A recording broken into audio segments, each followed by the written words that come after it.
June 6, 1944, Normandy coast, France. The sea is black and restless, a low iron heave rolling in from the Atlantic. Wind lashes the water into white scars. Somewhere out there, beyond the darkness, beyond the horizon, engines growl low and constant, like a distant storm that refuses to pass. On the bluffs above the beach, Oberleutnant Hans Becker presses his binoculars to his eyes. His breath fogs the lenses. He wipes them with his sleeve and looks again. Lights. Too many. They flicker, then vanish, then reappear, ghostly phosphorescence where there should be nothing but open water. Becker feels a tightness in his chest. The Atlantic Wall is not supposed to look like this. The Atlantic Wall is supposed to make the enemy invisible or dead. Behind him, the concrete of the bunker vibrates faintly, not from shells, from something else. Engines. Becker lowers the binoculars and turns to the field telephone bolted to the wall. His hand hesitates for half a second. Then he lifts the receiver. Hundreds of kilometers away, in a dim operations room in Berchtesgaden, a red bulb flashes. A young signals officer straightens, frowns, and leans toward the switchboard. Another bulb lights, then another. At 0500 hours in La Roche-Guyon, Field Marshal Erwin Rommel's headquarters stirs awake to the sound of ringing telephones and hurried boots on stone floors. Staff officers emerge half-dressed, eyes still heavy with sleep, uniforms pulled on in haste. Rommel himself is not there. He is in Germany, ironically, celebrating his wife's birthday. The man who built the Atlantic Wall is absent on the morning it is tested. Inside the command bunker, General Hans Speidel, Rommel's chief of staff, stands rigid over a map of the Normandy coast. Pins and strings mark sectors: Omaha, Utah, Gold, Juno, Sword. The Atlantic Wall, concrete, steel, mines, and men, stretches across the map like a scar. A lieutenant rushes in, pale. Herr General, radar stations along the Cotentin are reporting massive contacts, airborne landings suspected inland. Speidel doesn't respond immediately. He tightens his jaw. How massive? The lieutenant swallows. Too many to count, sir. At Wolfschanze, Hitler's Eastern Front headquarters, dawn breaks pale and cold. The Führer is still asleep. This matters more than anyone outside the room realizes. Because in the Third Reich, no armored division moves without his explicit permission, and permission cannot be given while he sleeps. Back on the coast, the night erupts. At 0552 hours, the first Allied naval shells slam into German positions. The sound is not like thunder. It is sharper, metallic, a tearing roar that feels as if the sky itself is ripping open. Concrete bunkers shudder, sandbags burst, steel doors rattle in their frames. Becker is thrown against the wall as the bunker lights flicker and die. Dust pours from the ceiling. Somewhere nearby, a machine gun opens fire, then stops abruptly. He scrambles back to the binocular slit. The sea is no longer black. It is alive. Landing craft surge forward in endless lines, ramps clanking, waves breaking against steel hulls. Warships loom offshore like floating cities, their guns flashing in disciplined rhythm. Becker whispers something. He isn't sure what. A prayer, a curse. "This is it," someone says behind him. The Atlantic Wall has been waiting for this moment for 4 years, and it is already failing. At 0615 hours, reports flood German command posts up and down the coast. Paratroopers near Sainte-Mère-Église, gliders crashing in the fields, radar stations knocked out, telephone lines severed. The wall's greatest weakness reveals itself in minutes. It cannot talk to itself. Communication, buried cables, radio relays, command chains, fractures under bombardment. Local commanders see only their own chaos, not the scale of the invasion. At La Roche-Guyon, Speidel grips the edge of the map table. "This is not a raid," he says quietly. "This is the invasion." A staff officer objects, his voice thin. "It could still be a diversion. Calais." Speidel cuts him off. "Look at the air activity. Look at the naval fire. No one commits this much to a feint." He straightens. Wake Berlin. In Berlin, phones ring unanswered. At 0630 hours, General Alfred Jodl arrives at the OKW, Oberkommando der Wehrmacht, his boots echoing in the corridor. He is handed a stack of reports before he can even remove his gloves. He reads in silence. Then again, more slowly. Airborne landings confirmed. Multiple beachheads under assault. Enemy armor expected ashore within hours. Jodl looks up. Where is the Führer? An aide hesitates. Asleep, Herr General. Jodl exhales through his nose. Then wake him. The aide pales. We have standing orders not to disturb him without absolute certainty. Jodl's voice hardens. If this is not certainty, then certainty no longer exists. On the beaches, German strongpoints open fire. Machine guns rake the surf. Mortars arc into tightly packed landing craft.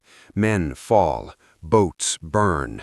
For a brief, terrible moment, it looks as if the wall might hold. At Omaha Beach, American troops are pinned down, bodies pressed into wet sand, bullets snapping inches overhead. German defenders cheer from their bunkers. But the Atlantic Wall was designed to stop an enemy at the water's edge. It was never designed to survive what comes next. Naval gunfire shifts inland. Bunkers are bracketed, then smashed. Artillery positions vanish in fountains of earth. Command posts go silent. At 0650 hours, a direct hit collapses a key observation bunker overlooking Omaha. The officer inside dies instantly. No one replaces him. Back in Germany, 0645 hours, Hitler is finally awakened. He listens as Jodl speaks, words tumbling over one another. Invasion, Normandy, airborne landings, multiple sectors. Hitler says nothing at first. Then, Calais. Jodl hesitates. Mein Führer? Hitler insists. This is the deception. The main blow will come at Calais. The English want us to move our reserves too soon. Jodl glances at Wilhelm Keitel, standing stiffly nearby. The reports... Hitler cuts him off with a raised hand. "No Panzer divisions move without my order." The room goes silent. Outside, the war moves on anyway. At La Roche-Guyon, Speidel receives the message from Berlin. No armored counterattack authorized. Not yet. He slams his fist on the table. By the time Berlin is satisfied, it will be too late. A colonel mutters, "It already is." Speidel turns back to the map. Allied beachheads, once theoretical, are now real, bleeding shapes spreading inland. He realizes something with a cold clarity. The Atlantic Wall has not failed because it was weak. It has failed because it was too rigid, too dependent on perfect timing, too dependent on orders that now crawl instead of running. At 0730 hours, Allied troops breached the first major defenses. Engineers blow gaps in minefields. Infantry scramble up bluffs once thought impregnable. Naval spotters call fire with deadly precision. German defenders fight bravely, desperately, but in isolation. Each bunker is a world unto itself, and each is being erased. In Berlin, Jodl stares at the latest update. Enemy forces are pushing inland, resistance fragmenting, requests for Panzer deployment are increasing by the minute. He realizes with a sinking feeling that history is slipping through their fingers. He murmurs to Keitel, "If we do not strike now, there will be nothing left to strike." Keitel does not answer. On the Normandy coast, Hans Becker abandons his bunker. The firing slit is blocked by rubble. The radio is dead. The telephone line hangs severed like a vein. Outside, smoke rolls across the beach. Allied troops move through it, real, solid, unstoppable. Becker grips his rifle and runs. Behind him, the Atlantic Wall, once declared impregnable, burns in the morning light. And in the highest chambers of the Third Reich, a terrible truth is beginning to form. The wall was supposed to buy time. Instead, it has lost it, and the day is not even half over. The clock in the OKW operations room ticks loudly, too loudly. It is 08:17 hours when General Alfred Jodl places the receiver back onto its cradle and stares at the wall as if it might offer an answer. It doesn't. The wall only holds maps. Normandy now thick with red grease pencil marks, arrows multiplying like a spreading infection. Every one of them points inland. Jodl turned slowly. Around him, officers stand frozen, reports clutched in their hands, mouths half open as if they're afraid to speak the wrong sentence and shatter something fragile. "What did they say?" Keitel asks quietly. Jodl doesn't look at him. "They say the Führer believes the main landing is still coming at Calais, a beat." Then someone exhales sharply. Another officer whispers, "But they're already through the coastal defenses." Jodl finally looks up, his eyes tired, rimmed with red. "Yes," he says, "they are." In Normandy, the battle has changed its character. The Atlantic Wall, steel hedgehogs, concrete bunkers, killing zones, has done its part.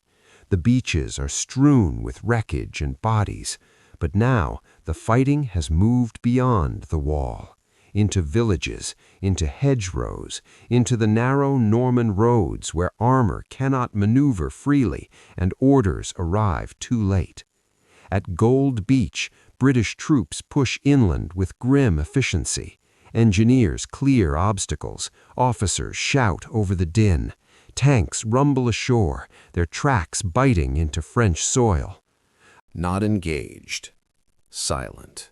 He rubs his forehead with 2 fingers, then straightens. "Get me Rommel," he orders. The aide hesitates. "He's still en route from Germany, sir." Speidel nods once, sharply. "Then tell him this. The wall has been penetrated in force. If we do not counterattack immediately, we will lose Normandy." The aide scribbles furiously and runs. Back in Berlin, the debate is turning poisonous. Jodl stands before Hitler now, the Führer seated at the long table, his fingers drumming impatiently against the polished wood. "The situation reports are confused," Hitler says. "Typical of an enemy diversion." Jodl forces himself to speak calmly. "Mein Führer, airborne troops have secured key crossings inland. Naval gunfire dominates the coast. Our divisions cannot maneuver freely. If we wait—" Hitler slams his fist down. "I will not be rushed into a trap." The room flinches. Jodl feels a cold knot tighten in his stomach. He has seen this before, this refusal to accept reality until it becomes unavoidable. "Then at least release the Panzer reserves west of the Seine," he presses. "Every hour we delay strengthens their position." Hitler's eyes narrow. "Not yet." Silence again. Outside, the war does not pause for certainty. At Omaha Beach, American troops finally break through. Small groups of men, soaked and exhausted, claw their way up the bluffs through gullies the Germans believed impassable. They appear suddenly behind machine gun nests, grenades arcing into embrasures. One by one, the strong points fall. By 9:30 hours, the beach is no longer a killing zone. It is a supply hub. The Atlantic Wall has lost its grip. In a ruined farmhouse overlooking the coast, a German regimental commander listens to a radio operator calling out again and again. The commander closes his eyes. "Destroy the codes," he says quietly. "Then move east." "Sir, where are we regrouping?" The commander opens his eyes and looks toward the smoke-choked horizon. "I don't know." At OKW, fresh reports arrive. Enemy forces are advancing toward Bayeux. British armor is moving inland.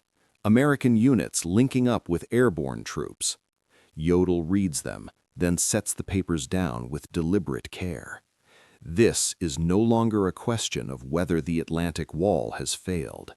It is a question of how fast Germany can respond to what comes after. He turns to Keitel.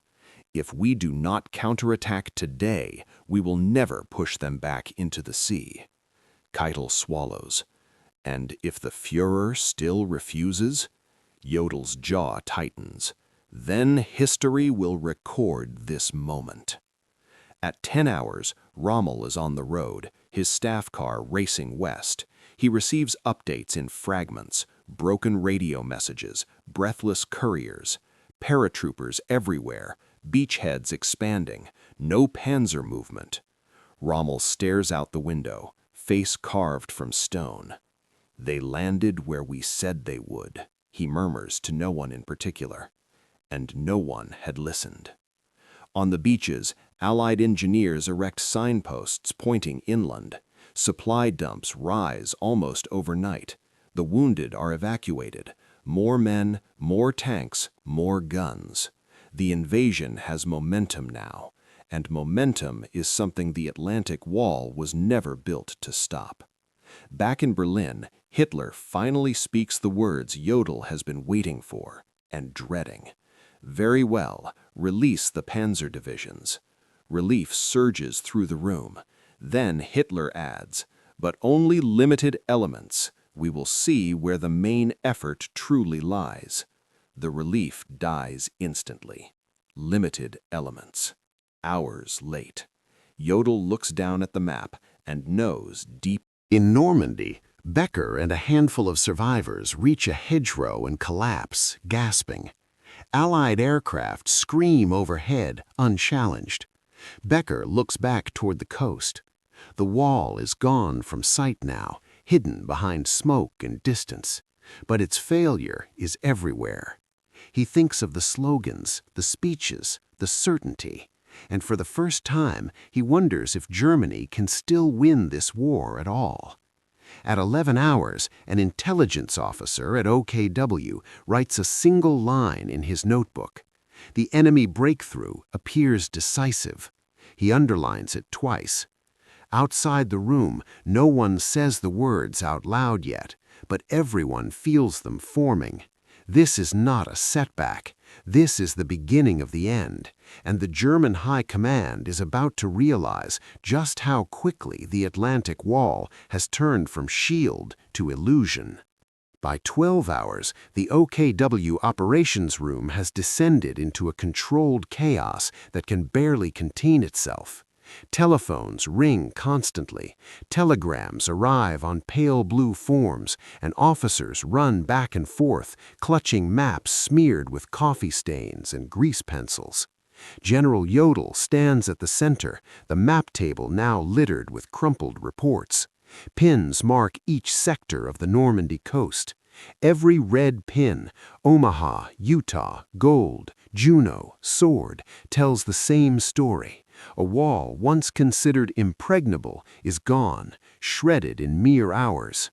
He traces a finger along the map. "We can still mount a counterattack, but only if we move immediately," he mutters to himself, almost as if repeating it will make it true. A young adjutant interrupts, voice quivering. Reports from Rommel's staff. Beach defenses are collapsing faster than expected. Civilians are fleeing inland, and multiple Panzer divisions are still held back. Jodl's hand tightens into a fist. Held back? By whose order? Hitler's voice comes from the chair at the head of the table, cold and imperious. I have given no orders. We will wait. We must see where their true strength lies. Jodl exhales slowly, the exhale rattling the tension in the room. Mein Führer, the wall is gone. The enemy is moving inland. At Normandy, the battlefield is a living nightmare. Omaha Beach, once a killing field designed to grind men into sand, is now a funnel of destruction, but in the enemy's favor. Tanks rumble ashore as engineers clear paths through minefields. Infantry units scramble up the bluffs, using craters and shell holes as cover. In one destroyed bunker, Oberleutnant Hans Becker wipes blood from his brow. His rifle is jammed, ammunition low, and men under his command are dying faster than he can count. Smoke from burning landing craft drifts inland. The wind carries it straight into their faces, stinging eyes and lungs alike. He looks toward the cliffs where artillery positions once commanded the beaches. Only smoke and chaos remain. No coordination, no reinforcements, just scattered men trying to survive.